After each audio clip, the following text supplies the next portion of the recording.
भगवान अपने भक्तों को तो बचाते हैं और राक्षसों को किसी ना किसी कारणवश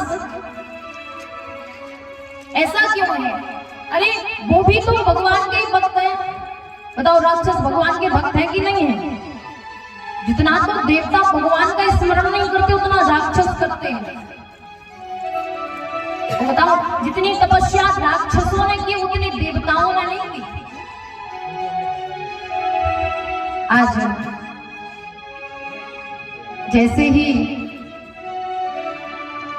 पूछा प्रश्न तो मैत्रेयी मुनि उत्तर देते हैं कि भगवान ना तो राक्षसों को मारते हैं और ना ही भक्तों को देवताओं को बचाते हैं।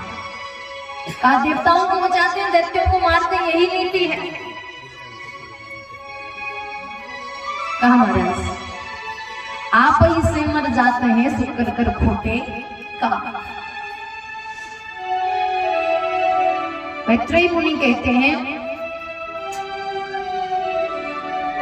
कि जो दैत्य और देवताओं के पिता हैं कश्यप जी, उनकी 13 पत्नी है।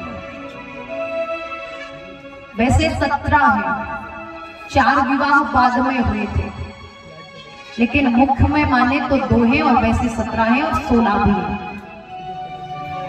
तो कहा महाराज जो देवताओं की माता है ना वो मैया अदिति है और जो दैत्यों की माता है वो मैया दिति है। दिति से दैत्यों का जन्म हुआ, अदिति से देवताओं का जन्म हुआ, पिता तो एक ही है। एक बार मैया दिति के मन में विचार आया कि हमारी जो सौत है ना अदिति को संतान है और मुझे कोई संतान नहीं है। तो काम सुख के भाव से अपने पति के पास जाते हैं। कश्यप जी कहते हैं देवी ये स्वयंकालीन बेला है, इस समय काम को भोग करना उचित नहीं है। वो मानती नहीं है महाराज, वो मानती नहीं है। तो कश्यप जी कहते हैं कि तेरे गर्भ में जो संतान है ना वो राक्षसी हो जाएगी। अब तो बड़ा बुरा लगे कि हम तो एक अच्छी सी संतान चाहते थे और ये तो राक्षस का श्राप दे दिया, आप क्या करेंगे?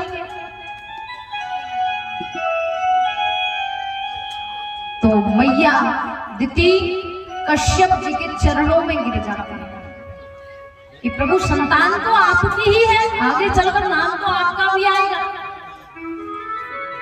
तो श्राप का प्रभाव है, मैं कुछ नहीं कर सकता। लेकिन हाँ तुम्हारा जो पौत्र होगा ना वो भगवान का लाडला होगा। 100 वर्षों तक मैया दिति ने गर्भ को धारण किया महाराज। देवता बड़े परेशान। ये अब जो गर्भ में जो बालक है, जो संतान है, उसका प्रभाव अभी से इतना हो गया, तेज झलकने लगा महाराज, आगे चलकर क्या गति होगी?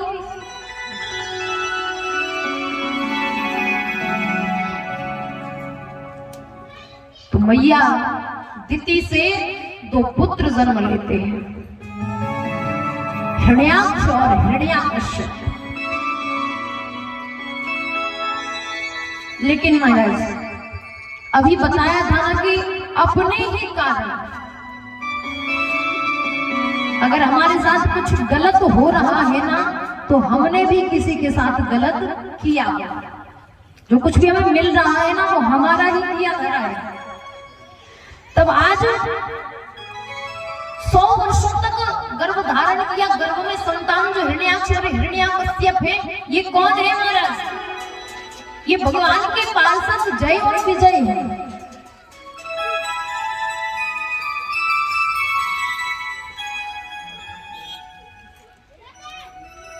भी लगा क्योंकि ये सब जानते हैं ना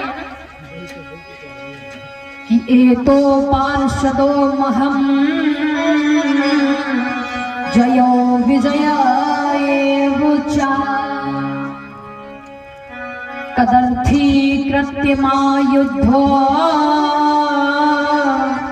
ब्रह्मग्राता सती क्रमम्। इन्हें भी श्राप लगा था।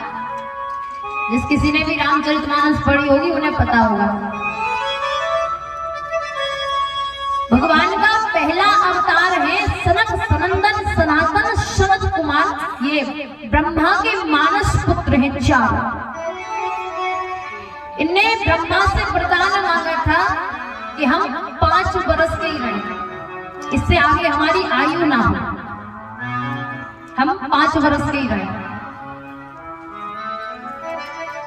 बहुत तपस्या करी, अधिक समय तक तपस्या करने के बाद विचार आया कि चलो हम भगवान श्री हरि विष्णु के दर्शन करने जाएंगे। भगवान विष्णु के पार्षद थे जय और विजय।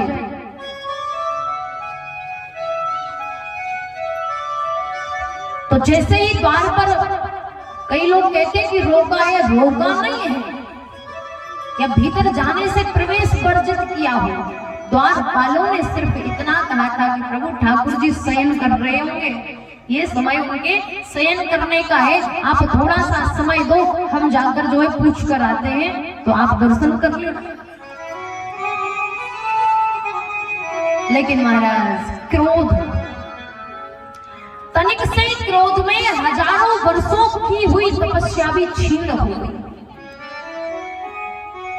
अरे हम अनन्य भक्त हैं ठाकुर जी के, तुम हमें दर्शन करने से रोकते हो, जाओ हम तुम्हें शाप देते।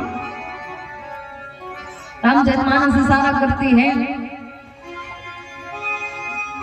कि द्वारपाल हरि के प्रिय दो